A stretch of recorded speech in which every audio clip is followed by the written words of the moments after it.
Hi, guess who I am? Don't know? I'm the PC Expert Amateur. And this time we're going to be learning how to install M.2 PCIe SSDs.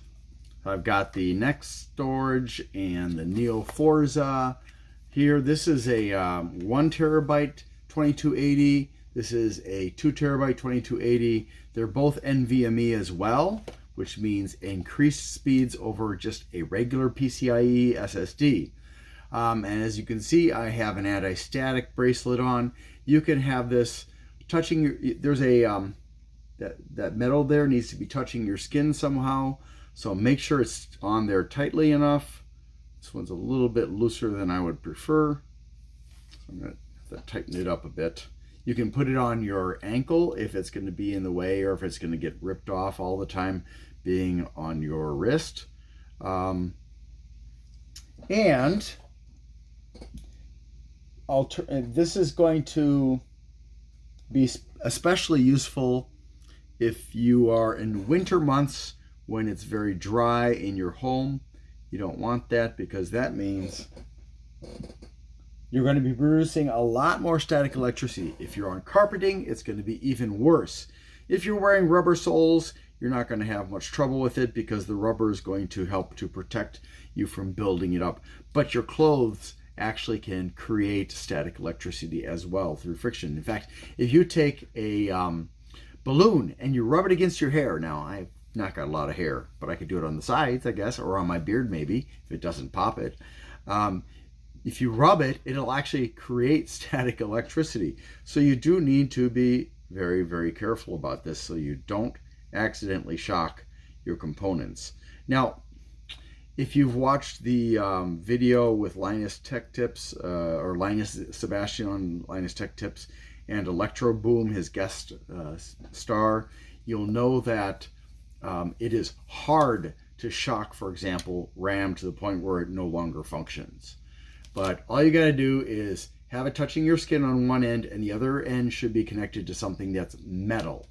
Now, in my long experience with static electricity, you can touch a lot of things that are metal, even sometimes things that have a thin coating of paint on them, and you'll get a shock as that electricity transfers from your body to whatever metal thing you're touching. So like if I go outside to get in my car right now, I'll get shocked. If I get out of my car and close the door, I'll get shocked. It's annoying. Now, enough about that though. It's nice to have this, especially if you don't have an anti-static mat or you haven't saved your anti-static bag to use that.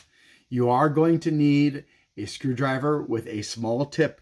At least for this motherboard, the screws have a fairly small size requirement for the screw head or screwdriver bit. This is PH0 for this one that I'm using on this Asus board. So we're going to be installing two, and let's start by opening up this one. But before we do that, we're going to look at the motherboard to see if there's going to be any sharing of lanes that I mentioned in a previous video. So we want to find the section that talks about all the parts, and it's usually in the beginning, and we want to find the information for memory and for storage, because that's those are the two places. So memory is over here, right there, and storage is right over here. Now this is for this particular motherboard. Different motherboards will have it in different places potentially. So let's see. 4 DIMM, maximum 128 gigabytes, DDR4 non-ECC, unbuffered memory. That's important. ECC is a type of error correction check, and if you buy ECC memory, it may not work right. And unbuffered memory, which does not include DRAM modules, may not work correctly with your motherboard if it says unbuffered. So you want to make sure you match your motherboard with memory that's actually going to work. A lot of motherboards that are made for consumers are non-ECC and unbuffered memory requirements. So generally speaking, you're safe if you choose those, but just check and make sure. Some of the more expensive motherboards may actually have the ECC as a possibility and or buffered as a possibility, and a lot of the commercial ones will as well. This also has dual channel memory architecture, supports Intel Extreme Memory Profile or XMP, and M.2. So let's see, supported memory types. All right, we don't want memory. I should have mentioned this in the previous video. That's why I'm mentioning it right now. Expansion slots. Ah, there it is. So we're going to look at the expansion slots, which on this one is right down here. And this one tells you the kind of expansion slots you have. So there's a PCIe 5.0, 4.0, 3.0 times 16 slot, which is really good. So you could have a PCIe 5 device on this one. It also has another one that's a PCIe 4.0 times 16 slot supports. So what we're talking about here is this is the PCIe that's times 16. This is the PCIe times 16 that's only 4.0 version. So this supports 3, 4, and 5. This only supports 4. And this is a PCIe 3.0 version, and it's a times 1 slot. So this only has one channel or for data transfer. This has 16. This has 16. Now, PCIe 1 shares bandwidth with M.2 _2 slot, which is, we're going to have to look and see which one. PCIe times 1 is this one right here. So if you're using this one and you install an M.2 in, let's see, what is it?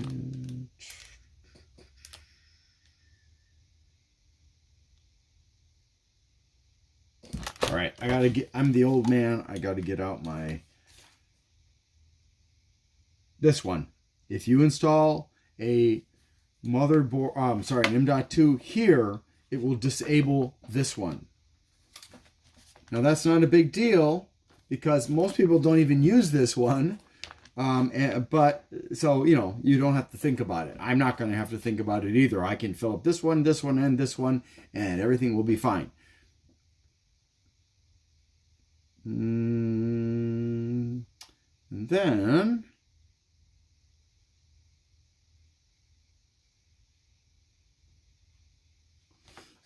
and Wi-Fi key E, and it also shares, this slot also shares bandwidth, not just with this, but with the Wi-Fi key E. I don't know where the Wi-Fi key E is.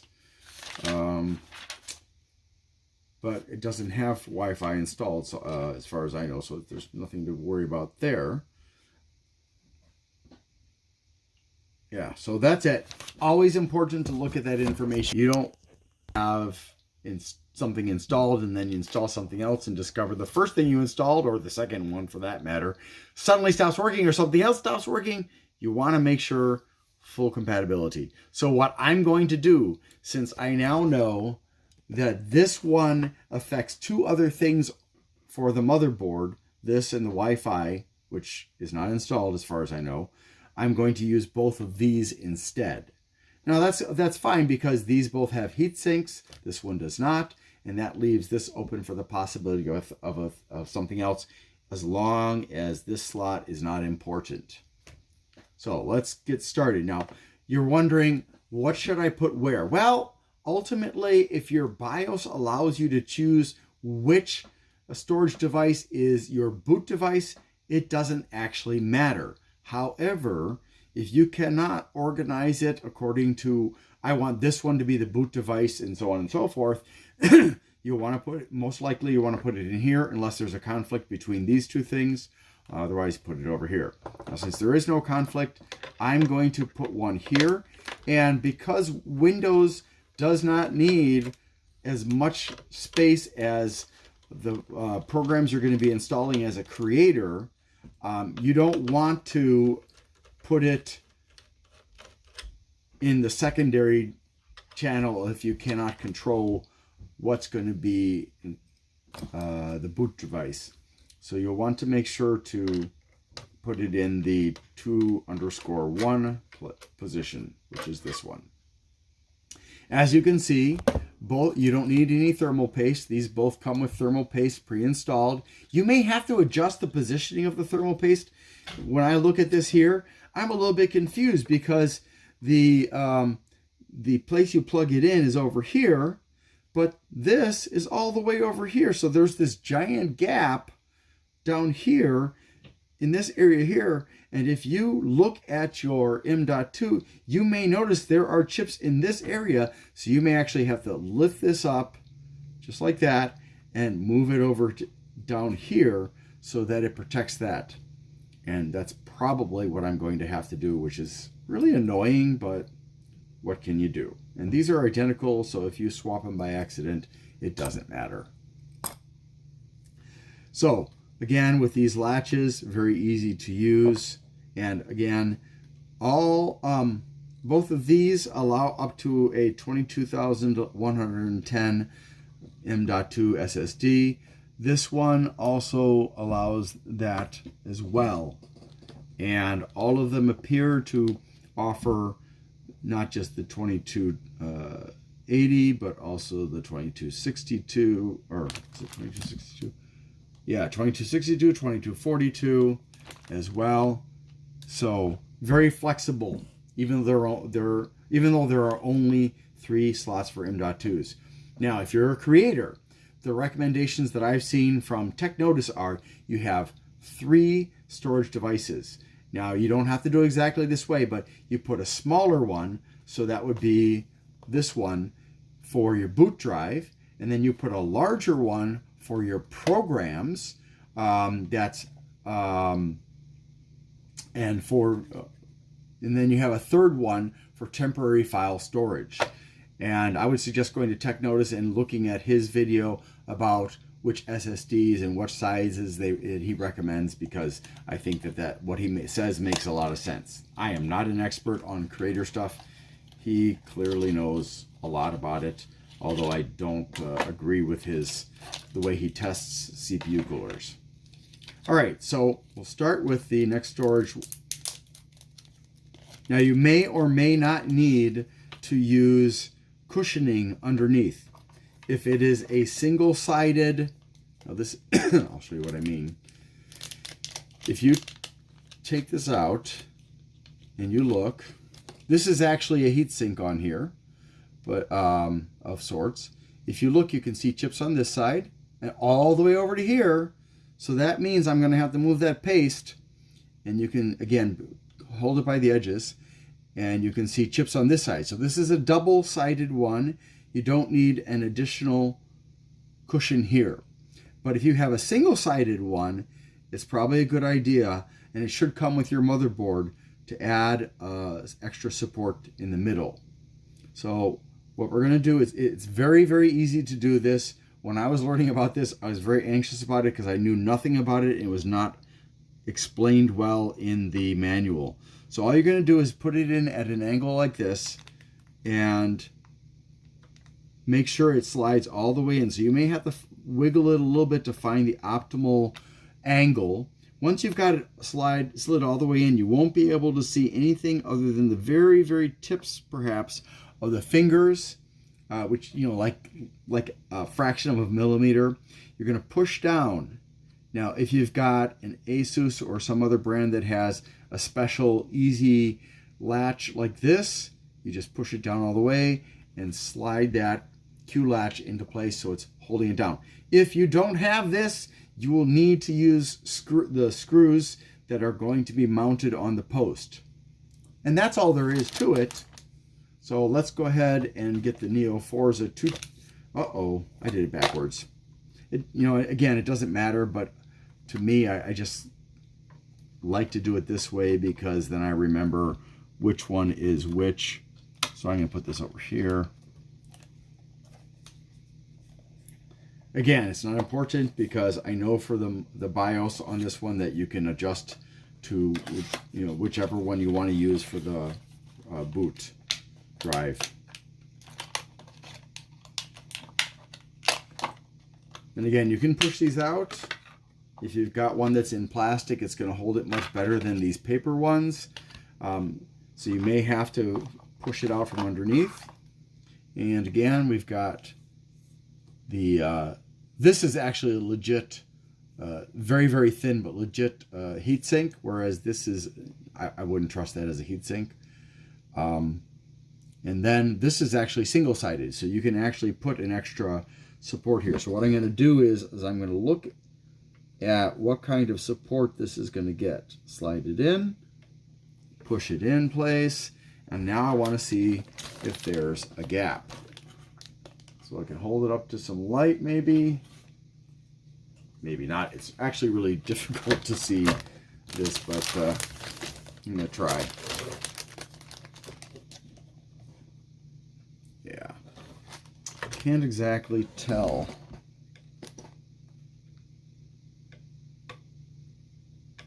Yeah, let me get it out of the motherboard box.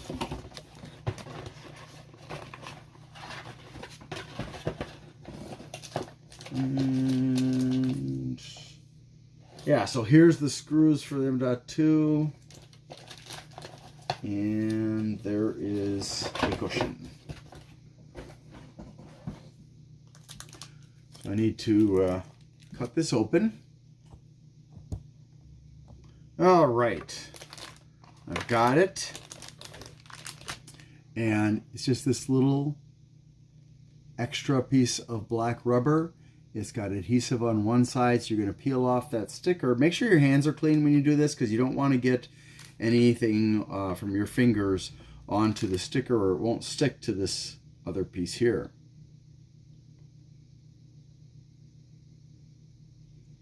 I've got really short fingernails because I just trimmed them. Had I only known. But that's okay. I still got it off. And there we go. So I'm glad I bought one that was only single-sided and one that was double-sided. Again, just slide it into place and turn that. And that's all you need to do for now. Now you will need to, you know, configure BIOS once you've got everything set up. But now all I have to do is, since I've got chips going all the way here and here, I've got to relocate this because this only fits one way. If you try to install it the other way, it's not going to cover it properly. So this is the correct way. If I do it like this so that it matches that, let's see if I can do that. It hits this slot over here, so it's not possible.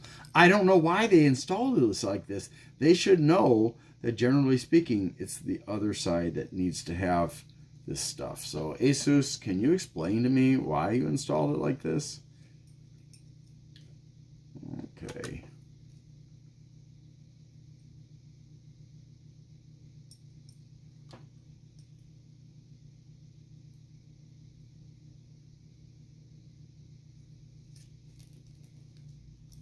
Just like that, no problem.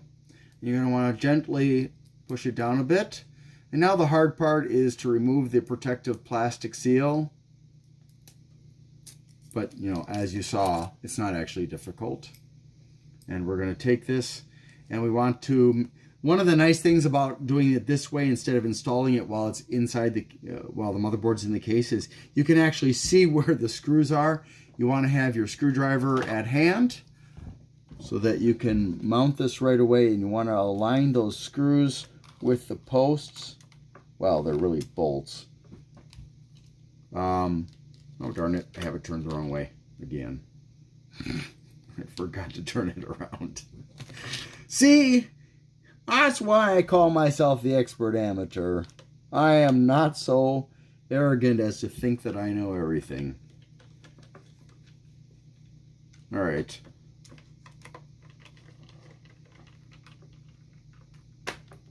So that is the first one.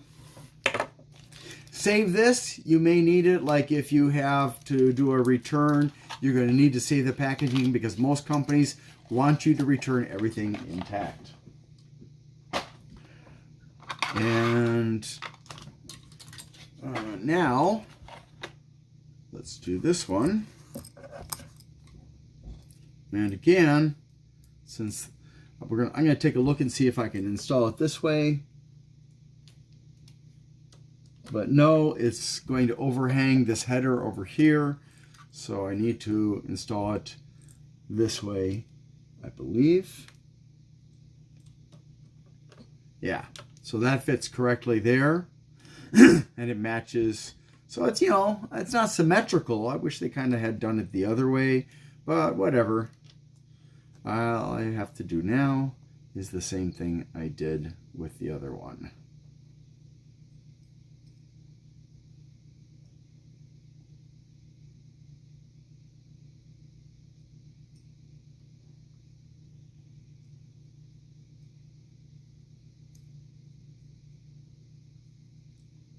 Now, obviously, if you got the 22110 that's this long, you'd either have to leave it like it was, or you'd need to add additional very thick pad there. You wouldn't want to actually use the paste because you'd have to put so much paste on. And the paste is, for most companies, the paste is not thick enough. It's not viscous enough. Come on. Come on. There we go. Ah! I lost it. I'm losing my marbles. Oh, boy.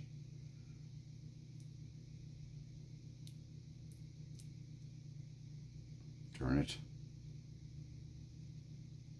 Oh, boy. All right. This is the hardest part of it, putting together a computer.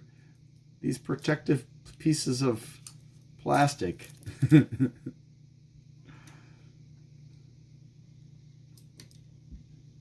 So we're going to match up the bolt with the hole on both sides. Put it in place. Now it's actually starting to, and you want to partially tighten it on both sides. And then you want to go back and finish tightening it up. And if you're watching, my dear niece, I hope this series is helping you to understand better for the future if I'm not around to help you out with a computer. I mean, you know, like maybe I move or something like that. I'm not talking death. I don't want to talk death. Okay. And that's all there is to it. Again, you have this space here. If you're not going to use this and you're not going to use the Wi-Fi key, then you can use this thing here and have the third one for temporary files. Again, one for boot, one for storage of the temporary files, and one for programs. You do not want to install all your programs on the same storage device. And don't forget, however, you still have this, and you still have these 4 slots for the SATA drives. It could be a SATA hard drive, it could be a SATA SSD, but it gives you the option to expand your storage so that you have a lot more storage space. What I do is I've got a hard drive. It's 20 terabytes. I got it on sale at Newegg for it was like $270, which I think is fantastic. I actually picked up an extra one later on so that I have another 20 terabytes. I also have, just for regular backups, I have a 6 terabyte Seagate expansion that it comes complete with backup software that automatically keeps track of what's on my computer for me. Unfortunately, the storage space that I've got is so much that, you know, I've got 4 terabytes in SSDs, and then I've got 20 terabytes on the hard drive. So my poor little 6 terabyte program is, the program for the 6 terabyte backup gets a little bit confused about what should and shouldn't be backed up. But, you know, And unfortunately, Seagate did not put in a provision for you to choose what gets backed up and what doesn't. That is all there is when it comes to installing an SSD. In the next video, I think what I'm going to do is I'm going to borrow my hard drives to show you how to use the SATA ports. Thanks for watching. I'll see you shortly.